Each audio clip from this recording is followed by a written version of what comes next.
എൻ്റെ ഫ്രണ്ട്സ്, അയ്യോ ഞാൻ സൊഫയല്ലേ സൊഫയല്ലേ, നിങ്ങൾ കണ്ടോ? അത് എങ്ങനെ ചിരിക്കാതിരിക്കും? ഈടിയുടെ കാറ് തല്ലി പൊളിച്ചതിന് പോലീസ് പിടിച്ചപ്പോൾ വിളിച്ച അയ്യോ ഞാൻ സൊഫിയക്കാരനല്ലേ സൊഫിയക്കാരനല്ല. പിന്നെ എന്തോ കാണാൻ അവിടെ പോയി തല്ലി പൊളിച്ചത്. എൻ്റെ പൊന്നണികളെ, അല്പമെങ്കിലും തലയ്ക്ക് ഓളമുണ്ടോ? എല്ലാവരും പാർട്ടിയിലും അംഗത്വം ഉള്ളവരും ഒക്കെ തന്നെയാണ്. ഈ പൊതുമുതൽ നശിപ്പിക്കുക, തല്ലിപ്പൊളിക്കുക എന്ന് പറയുന്നത് വിവരമുള്ളവർ ചെയ്യുന്ന പരിപാടിയാണ്. നിങ്ങൾ ഈ ഇ.ഡി.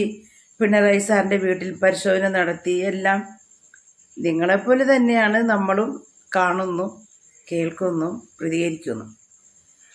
ഒരു കാര്യം നിങ്ങൾ ചിന്തിക്കൂ, ഈ പറയുന്ന ഏതെങ്കിലും നേതാക്കൾ, ഈ നേതാക്കളുടെ മക്കൾ അല്ലെങ്കിൽ അവരുടെ റിലേറ്റീവ്സ് ഏതെങ്കിലും ഒന്ന് നിങ്ങൾക്കൊപ്പം വന്ന് ഇന്ന് അടിയുണ്ടാക്കാൻ വന്നിരിക്കുന്നുണ്ടോ? ഇത് അവര് തട്ടുന്നു വെട്ടുന്നു എന്നൊക്കെ പറഞ്ഞാലും കക്കാൻ പഠിച്ച നിൽക്കാൻ പഠിച്ചവരാണ് അവർ. അത് ഈ അണികൾ ആദ്യം മനസ്സിലാക്കുക. എന്തിനാണ് നിങ്ങളുടെ കുടുംബത്തിൽ ഉള്ള സമാധാനം കളയുന്നത്? ജയിലിൽ പോയി കിടക്കുന്ന ഒരു അവാർഡ് കിട്ടിയതുപോലെയൊക്കെയാണ് മാരാർ പറഞ്ഞു കേട്ടുള്ളത്, അകന്മാരാർ. പക്ഷെ ഇത് ഇത്തിരി കടന്നു പോയില്ലെന്നാണ് ചോദിക്കുന്നത്.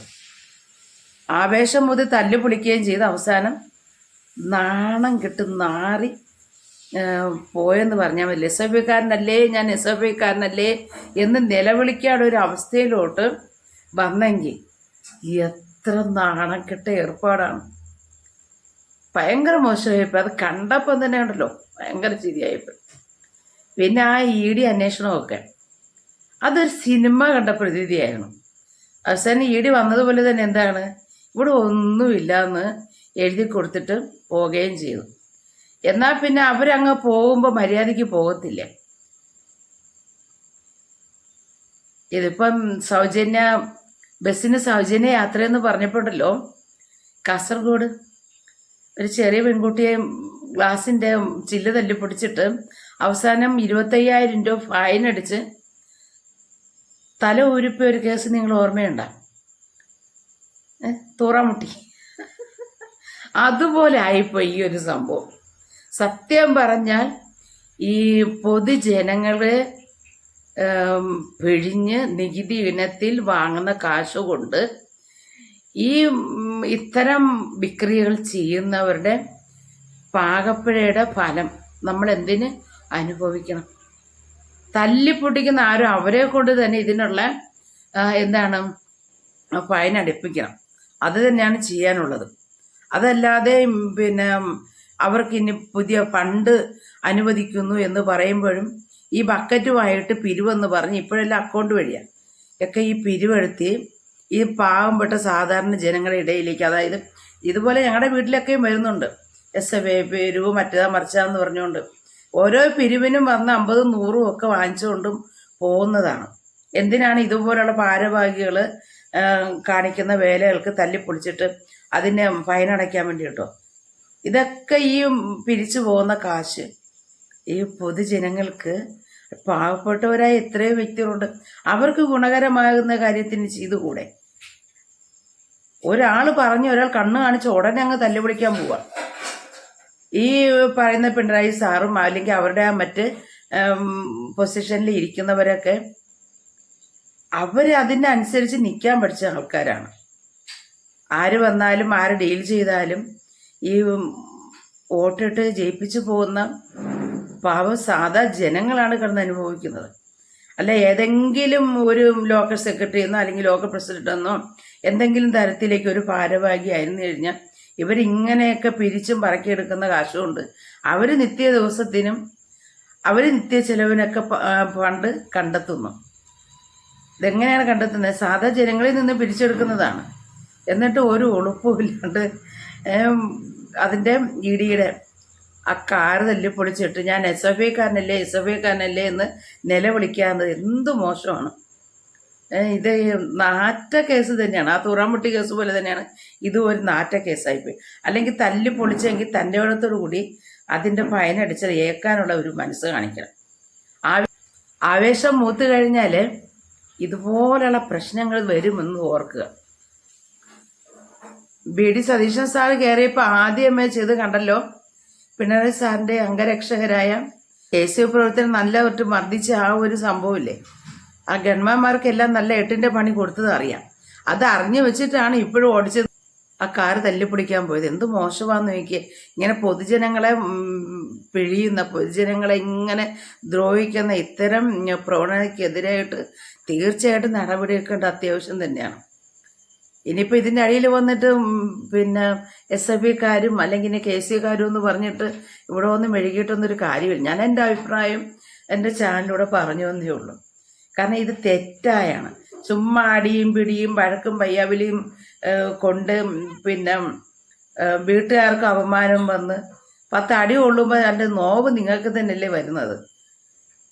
പിന്നെയോ കുറേ നാൾ പണിക്കും പോകാൻ പറ്റൂല, അല്ലെങ്കിൽ വീട്ടുകാരുടെ ചിലവിൽ ചുമ്മാ ഇരിക്കാനും കുറേ നാൾ ജയിലിൽ കിടക്കണം. പിന്നെ കുറേ നാൾ അവിടെ നിന്ന് ഇറങ്ങി വരുമ്പം യോദ്ധാപട്ടം കിട്ടുമെന്നുള്ള വല്ല ഉണ്ടോ എന്ന് എനിക്കറിയില്ല. എന്നാലും വീരയോദ്ധാവ് എന്ന പേര് വേണ്ടിയിട്ടും അല്ലെങ്കിൽ നാളെ ഇനി വലിയൊരു മുതിർന്ന മന്ത്രിയോ അല്ലെങ്കിൽ MLA ഒക്കെ ആകാനുള്ള ഒരു തയ്യാറെടുപ്പിലാണോ എന്നും ചിന്തിക്കേണ്ട കാര്യം. കാരണം ഞാൻ അഖിൽമാരെ പറഞ്ഞു കേട്ടില്ലേ, പിഷാരടി എവിടെ അടി വെക്കാൻ പോയി, അല്ലെങ്കിൽ എന്ത് കാര്യത്തിന് ഇടപെട്ടു, അല്ലെങ്കിൽ എത്ര ദിവസം ജയിലിൽ കിടന്നു, അങ്ങനെ ഇങ്ങനെ. അപ്പോൾ ഒരു പൊതുപ്രവർത്തകനാകാനുള്ള മാനദണ്ഡം ജയിലിൽ കിടക്കുകയാണോ എന്ന് സംശയം തോന്നും. പണ്ട് ഗാന്ധിജിയുടെ കാലത്തൊക്കെ അന്ന് ആ ജയിലിൽ പോയത് അന്നത്തെ അടിയന്തരാവസ്ഥ കാലം എന്ന് പറയുന്നത് പോലെയാണോ ഇന്നത്തെ കാലം? അന്ന് ബ്രിട്ടീഷുകാരിൽ നിന്നും മുക്തി നേടുക എന്നത് ആ ഒരു സംഭവം എന്ന് പറഞ്ഞാൽ ആ കാലഘട്ടം അന്നത്തെ നേതാക്കന്മാർ അവരുടെ ജീവൻ പണയം വെച്ച് നമുക്ക് നേടിത്തന്ന സ്വാതന്ത്ര്യമാണ്. ഇന്ന് ദൈവാനുഗ്രഹത്താൽ സ്വാതന്ത്ര്യം എന്നത് നമ്മുടെ കേരളത്തിന് അത് ഭാഗ്യം തന്നെയാണ്. ജാതി മതസ്ഥരും ഒത്തൊരുമിച്ച് പോകുന്നത്. കുറേ ഈ എന്താണ് ചില മോശം കമൻസ് ഇടുന്ന കുറേ വ്യക്തികളാണ് ഇതിനകത്ത് വന്നിട്ട് ജിഹാദിയെന്നും സംഘിയെന്നും മറ്റേതാ മറിച്ചതെന്നൊക്കെ പറഞ്ഞുകൊണ്ട് ആവശ്യമില്ലാതെ എന്താണ് മതപരമായിട്ടുള്ള തമ്മിൽ തല്ലുണ്ടാക്കുന്നത് കമൻസിലൂടെ വന്ന് അങ്ങോട്ടും ഇങ്ങോട്ടും അവരുടെ ഒരു മാനസികമായിട്ടുള്ള വിഭ്രാന്തിക്ക് മറുമരുന്ന് പോലെ വന്നിരുന്നുകൊണ്ട് ഓരോ മെസ്സേജുകൾ നെഗറ്റീവായിട്ടിടുന്നു. അതിന് പരസ്പരം അതേ കാറ്റഗറിയിലുള്ള ആളോ ഒന്ന് വീണ്ടും തെറി വിളിക്കുന്നു. അത് പിന്നെ അങ്ങനെ അങ്ങ് നീണ്ടുപോകുന്നു. ഈ ഒരു സംഭവത്തിൽ സോഷ്യൽ മീഡിയയിൽ ഇങ്ങനെ പരന്നു പോകും. യഥാർത്ഥത്തിൽ മനുഷ്യർ അങ്ങോട്ടും ഇങ്ങോട്ടും സ്നേഹവും സഹകരണവും ഉള്ളതാണ് ഓരോ പ്രദേശത്തും ഓരോ അയൽക്കാർ തമ്മിലും. ഏത് ജാതിയായാലും ഏത് മതമായാലും എല്ലാവരും തുല്യത എന്ന രീതിയിലേക്കാണ് പോകുന്നത്. പക്ഷേ ഈ സംഭവം എല്ലാം കത്തിപ്പെടുന്നത് എവിടെയാണ്? സോഷ്യൽ മീഡിയ കമൻസിലൂടെ മാത്രമാണ്. അതല്ലാതെ പൊതുയിടങ്ങളിലൊന്നും ഇത്തരം വേർതിരിവ് ഉള്ളതായിട്ട് അറിയില്ല. കാരണം ഞങ്ങൾക്കിവിടെ ഒന്നും അങ്ങനെയുള്ള വേർതിരിവൊന്നും കണ്ടിട്ടില്ല. പക്ഷേ ഈ പറഞ്ഞതിൻ്റെ കാര്യം ഈ പൊതുമുതൽ എന്ന് അതായത് ഈ പൊതുമുതൽ സംരക്ഷിക്കപ്പെടേണ്ടത് നമ്മുടെ ഓരോ പൗരന്മാരുടെയും അവകാശമായി കാണണം. ഒന്ന് പറഞ്ഞാൽ രണ്ടാമത്തേര് തല്ലിപ്പൊളിക്കുക എന്നുള്ള വിക്രിയ ചെയ്തു കഴിഞ്ഞാൽ അത് നിയമപരമായി നേരിട്ട ഈ ഒരു രീതി വളരെ നല്ലത് തന്നെയാണ്. ഫൈൻ അവരെ കൊണ്ട് അടിപ്പിക്കണം. അല്ല റഹീം സാറ് പറഞ്ഞ പോലെ അതിന് വേണ്ടിയിട്ട് ഒരു ഫണ്ട് കൊടുക്കുകയല്ല വേണ്ട. അതല്ല ചെയ്യേണ്ടത്. ആരാണോ പൊതുവിധം നശിപ്പിക്കുന്നത് അവരെ കൊണ്ട് തന്നെ ഫൈൻ അടുപ്പിച്ച് മാതൃകയാക്കണം. ഇങ്ങനെ ചെയ്താൽ മാത്രമേ ഇനി മറ്റുള്ളവരുടെ അഭിമാനം, മറ്റുള്ളവരുടെ വില ഓരോ വ്യക്തികൾ മനസ്സിലാക്കുകയുള്ളൂ. അല്ലാത്ത പക്ഷം ഇതിങ്ങനെ നീണ്ടുകൊണ്ടേയിരിക്കും.